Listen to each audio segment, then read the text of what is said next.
For that boy Bruce. Hey, come on, man. We got legends in the house. What's happening? We got legends in the house, man. Come on, Yes, man. sir. Stop playing. Hey, man, I came here a little early on purpose, you know what I'm saying? Because I just really got tired of waiting. Look, No, I'm going to go in here early. I'm going to make them put me on, you know what I'm saying? Because I'm an international player. Brother, you have been doing this long enough to where you show up, we doing the show. I appreciate that, too, because y'all laid it out. You know, KC, he kind of smooth, man. Yeah. Watch him, man. Yeah. I won't even bring my side girl around here. He would get her. That joker's so smooth. He walked out. Yo, what's happening? Everything. Hey, man, I'm showing respect to the legends. Man. You know what I'm saying? Doing, But man. it's almost like this dude be at church, got all the women. You don't even know he got them. You know, he walk up, God is good. They start shouting. Hey, I got one, man. That's all I got. It. I got That's one. all you need. That's it. That's all I need in life. I can only handle one. That's it. I seen a brother in the airport, man, from Africa, Nigeria. Very unattractive. He was very unattractive. And he has 6 wives with him. I'm like, bro, how do you do it? Yeah. You know what I'm saying? 6 wives. And he was unattractive now. He must have had some money. The brother was got a cold out your eyes. Do you hear me? That's how ugly he was. Oh, but man. Look, he said, I know who you are. You hosted BET. But he had 6 wives. I said, brother, you the man, because I cannot do it. Yeah, that's woo. I love my wife. I love my wife to death. Oh, I couldn't imagine 5 more of her. But I can understand. hey, you get dump that. No, but I'm saying I don't need her to hear that. I'm saying like I'm good. Her. He wanted. He said, "I love my wife 5 with all my heart to death." She had to hear that. He put that.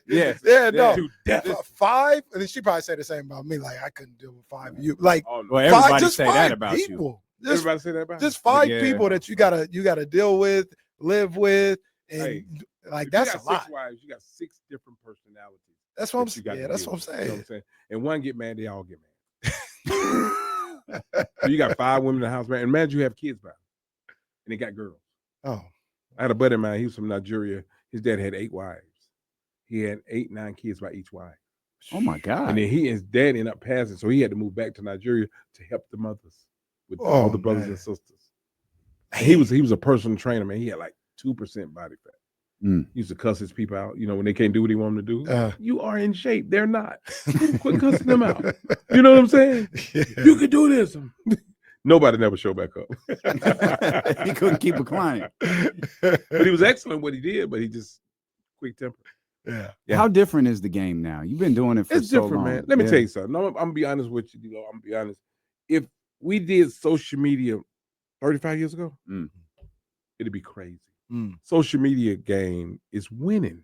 People talk about the social media comedians and what they do. I don't care. They are winning. So if you can't beat them, join them. Yeah. So I join them. All the young dudes that got the following, I be taking pictures with them because I want you to follow me too. You know what I'm saying? Because that's what it is.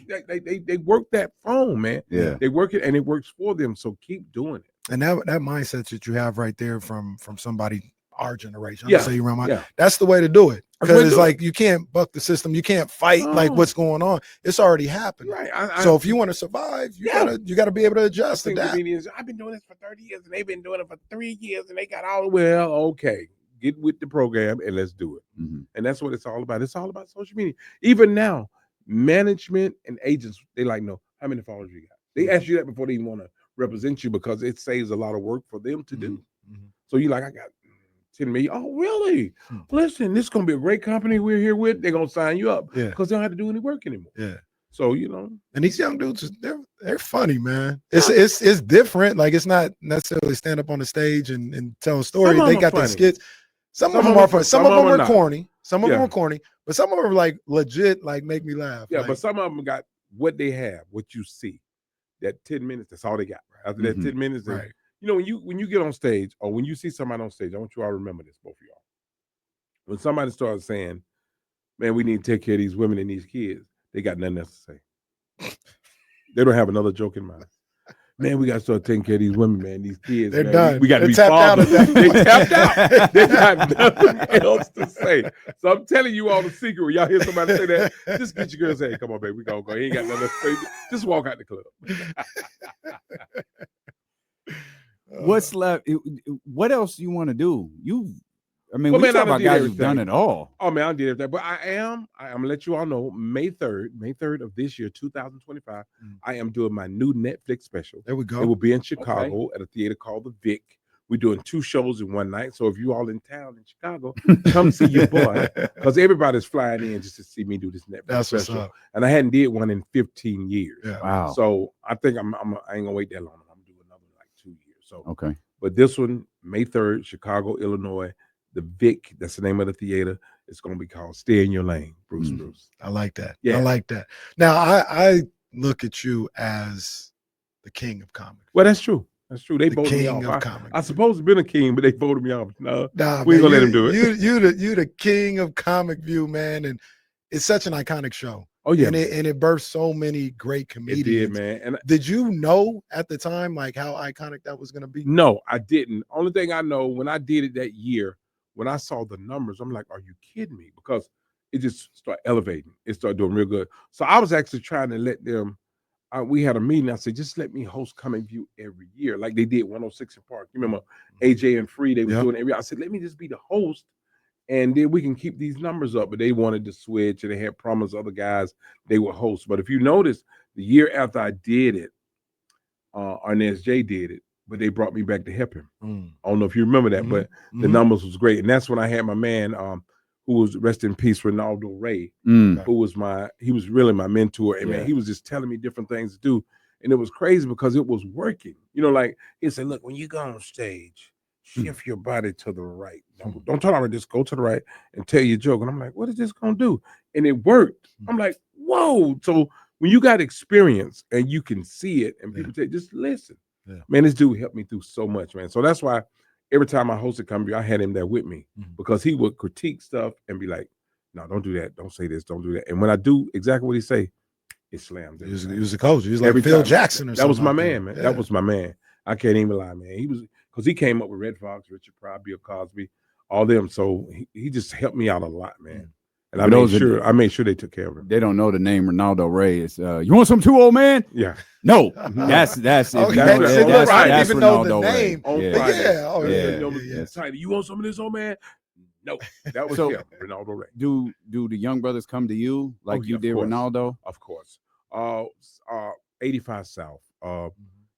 Chico Bean and Carlos Miller and DC Young Fly and also Desi Banks. They all call me all the time, say, oh, gee, what should we do? Should we do this? We do that? I say, no, don't do this. Do this, do that. And they get it. Yeah. You know what I'm saying? They're good kids. They're funny, and they're making money. You know, the thing that I like about that, though, is while we talked about how the game is different, they do a lot of skits and stuff like that for social media. Those guys reaching back out to you, it seems like they want to understand the craft of being a comedian, being on stage. And that's where something like that never gets lost. Right. You know what I mean? Because even though the game has changed a little bit where they might do some skits and all this other stuff, you still got to know how to get out there, get on the road, get on stage. Got to know the basics. You got to know the basics. I learned years and years ago. I was looking at James Brown because when I was a kid, I was a James Brown fanatic. And James Brown said, just go out there and grab him. He said, once you get him that first 30 seconds, you got him. He said, you can do anything after that. And he's right. So I tell the comedian, go out there and grab him. Don't go out there, man, we need to take care of these kids, man. And these people, don't go out there with that. Go out there and grab them and get it. Yeah. You know what I'm saying? Because once you grab their attention, you can say anything. They're going to listen. You know what I mean? Yeah. And I enjoy it, though. I enjoy dealing with the younger guys. I always tell them, I say, just a couple of things you got to keep straight. That's your business. Make sure you pay your taxes. And make sure you take care of your family. And that's the key thing. And you'll be all right. Yeah. You in that rare era where you did, like, you guys talking Comic View. You did Def Jam. Oh, yeah. The Apollo. You hit every major stage. Man. That comedians would want to hit. Like, comedians can't hit the Def Comedy Jam stage today and it be what it was back in 1993, 1992, whatever it was. Like, it was a different monster when you were coming up. It was a straight monster, especially with the Apollo. And then one thing about the Apollo was in New York. So if you weren't from New York or you weren't from Philly, you weren't from Jersey, you weren't from Connecticut, they didn't show you no love. This brother from me, like, this country joke. You from Alabama. And then I walked out. I said, look, I might be country. I said, but I got something for you. Because Steve Harvey had told him, so listen, I'm gonna let you know right now, y'all need to put your seatbelts on because this one right here, you don't want to fool with, And I went out there and the dude, oh man, this country dude, wow, I woke him out. Rode him like a Jordache horse. You hear me playing? You remember Jordache? But it went well. They did when I got their attention, they're like, whoa, this dude is serious. Yeah. You know what I'm saying? So you got to go get him. You can't be scared. Just go get him. Yeah, man. Straight up. Like Short said, let Bruce. That's right. You know, Too Short lived in Atlanta. You know, and you know, him and Lil Jon. You know, first Too Short did Shake That Monkey. You know what I'm saying? It was like, all the skinny girls let Bruce get it. Then the Yin Yang came back with Lil Jon and said, get crunk with it, get loose with it. Like Short said, let Bruce with it.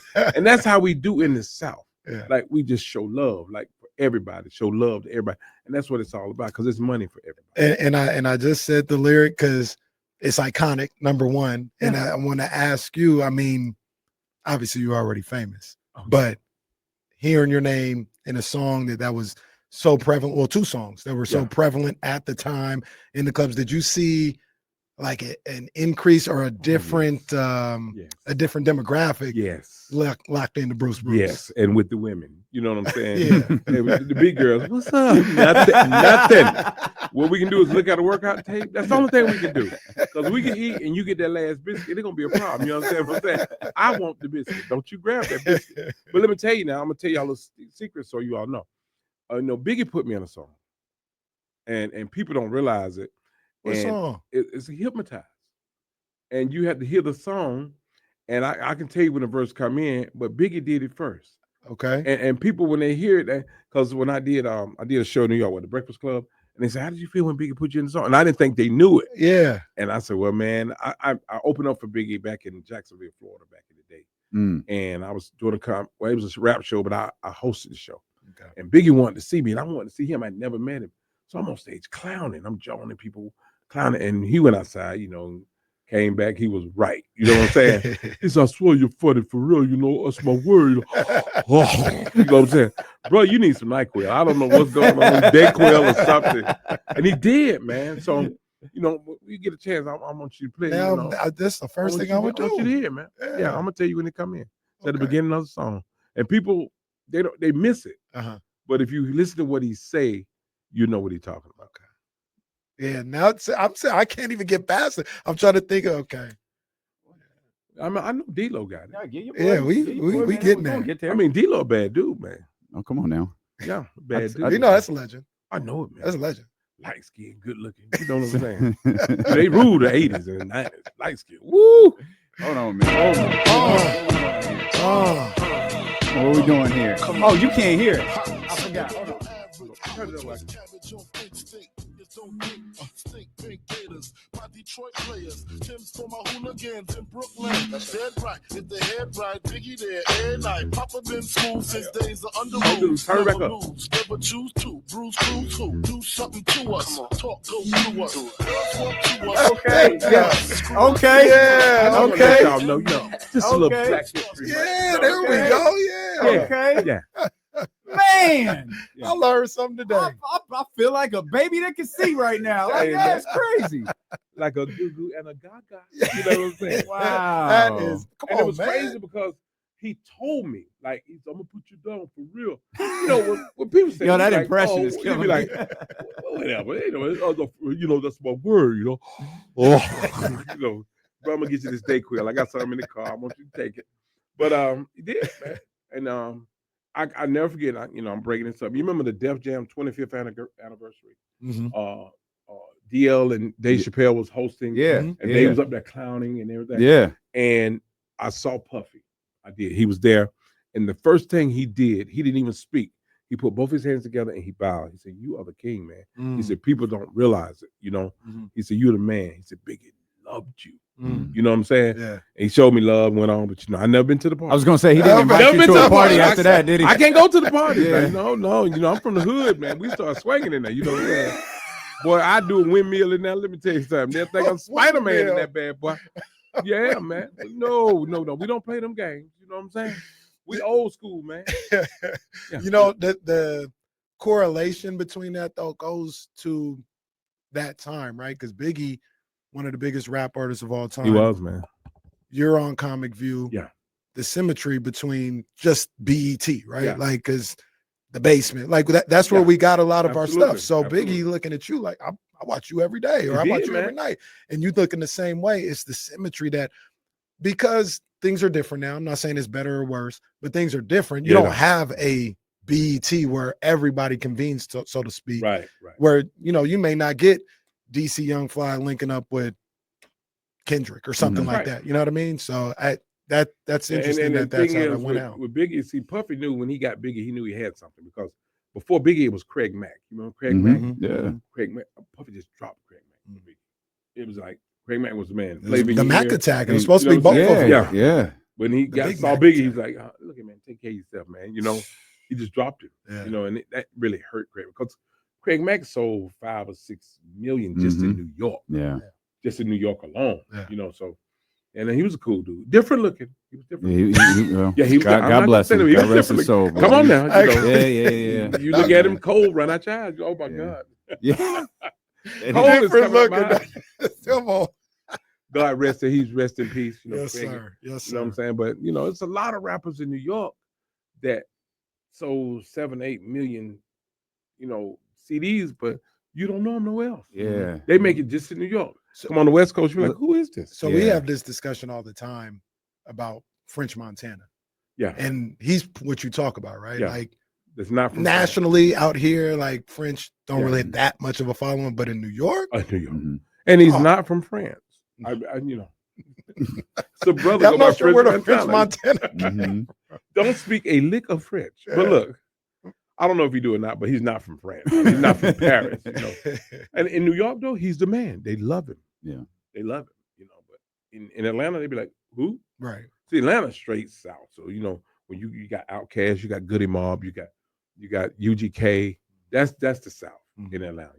Ludacris, T.I. So I know all these guys. I know them. Jeezy, I love Jeezy. Oh, you know what I'm saying? Jeezy go, dude, all these dudes in Atlanta. Yeah. It's the same thing though, right? Yeah. Like Atlanta's the joy, man. Yeah. You like when I see Goody Mob, all of them show me love. I'm like their big brother. I'm a lot older than them. They young fellas, I'm an old school player. See, that's the thing though. Like all those guys, when you at the top of the food chain like that, you talking about Craig Mack and Big a second ago. Those two didn't get along. No, like not at those all. two were vying to be the one. Do you did you deal with that in the?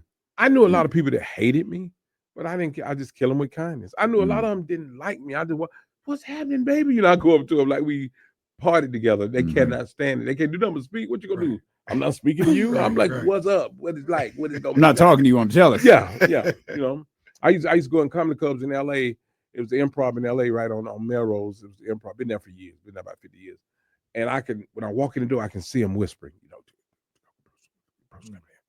I said, "What's up?" I said, "I see y'all talking." I said, and I mess with them. I said, "Have any of y'all been up yet?" They'd be like, "No." I said, "Well, I'm going up. You might as well go home." I used to pick on them because I let them know if I go up, ain't nothing else left. Yeah. And I did it to get in their head. You know what I'm saying? Because it don't take all that. You ain't got to hate me, man. Why don't you just be my partner? I can help you. Yeah. Now I'll ask you a question. I'm gonna ask you to remove yourself because as a legend like you are, just a talent like you are, you're always gonna put yourself, up there as your favorites, right? So remove yourself. Give me your 5 favorite comedians. Okay. It ain't even have to be the best. Just your 5 I'm gonna give my favorite one is Tommy Davidson. Tommy Davidson. Did you miss me? Makes me laugh. Tommy Davidson makes me laugh out loud. And let me give you some more. Tony Roberts. Tony Roberts. He's from Detroit, but he lives here. Yeah, he does. He makes me laugh out loud. Yeah. Mike Epps, who I train. Okay. Makes me laugh out loud. Now, my last one. Of course, we all love Richard Pryor. We all love Bill Cosby. We all love Red Fox. But when I grew up, I liked Milton Berle. And people thought I was crazy. I'm from the hood, and they're like, "Man, you like Milton Berle, the white dude?" I'm like, "Yeah." I'm gonna tell you why I liked him. He was quick. He was witty. He was fast. If you ever look at the Dean Martin roast, they'll talk about him. He'll sit there and laugh. But when he got up, it was over. He destroyed everybody on the panel. Milton Berle was, man, they call him Uncle Milton. And that was one of my favorite comedians in the world. Of course, I love Richard Pryor. Right, you know what I'm saying? We knew Richard Pryor, but my uncle was the funniest dude in the world to me, man.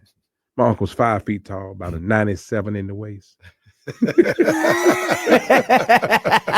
Look like an egg with a belt on, you know what I'm saying? But that was my partner, man.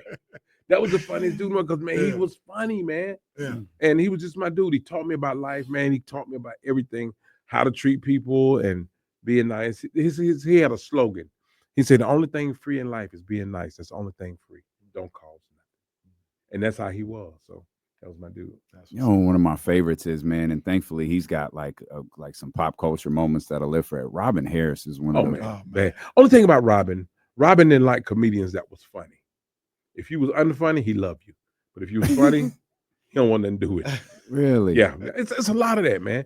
They look at you sideways. Because they want to be the funniest dude. But there's so many funny guys out here and women.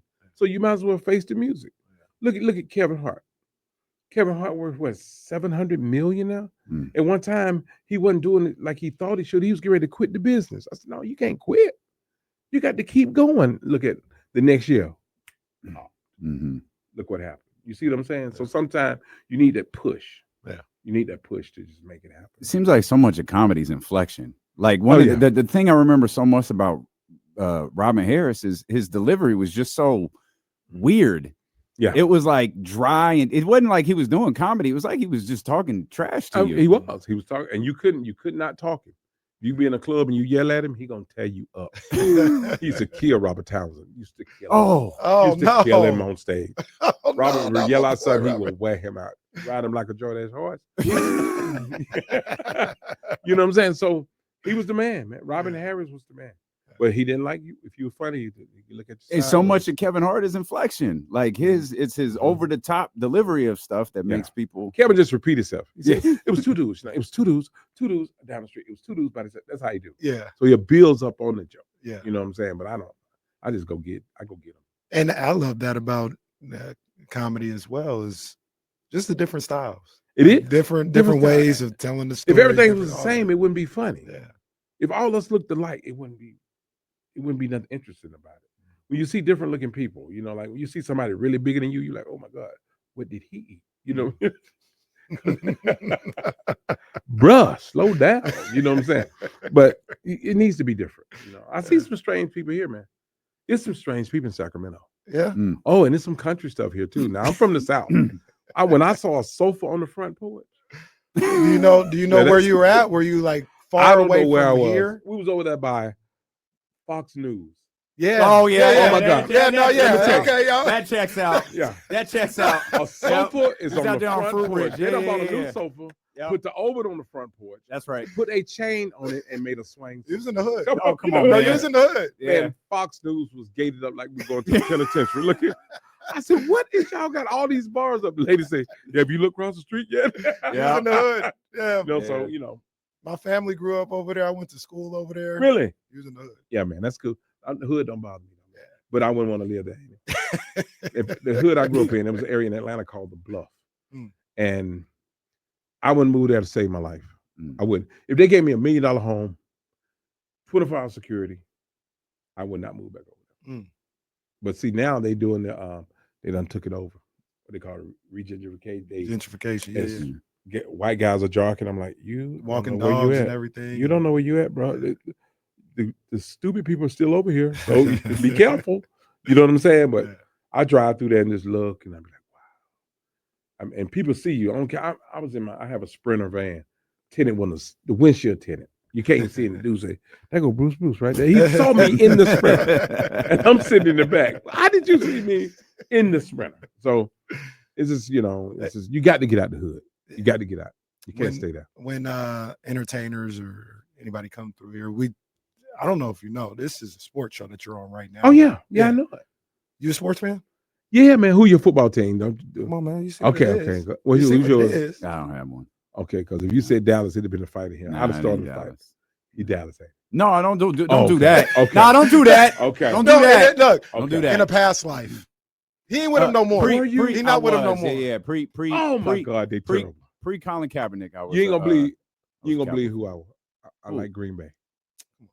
I like Green Bay. Come on, man. You can put me out the studio, but it's okay. Really? And I'm from Atlanta, and I don't care nothing about the Falcons. So I want to be clear. Your two quarterbacks are Brett Favre and Aaron Rodgers. I like Love. Well, Jordan Love don't count. He hates Jordan Love, but we rock. But let me tell you, man. Good. I went to Pittsburgh last year, and they invited me out to the camp. And man, it was love. I mean, the coach, I didn't realize he was a fan. He brought me in. I'm in there with the players. They ain't changing clothes, butt naked. I'm like, oh, bro, wait a minute now. Put some clothes on. Put a towel around. You know what I'm saying? I ain't used to this, bro. You know what I'm saying? But it was love. And the owner walks in. You would never thought he was the owner.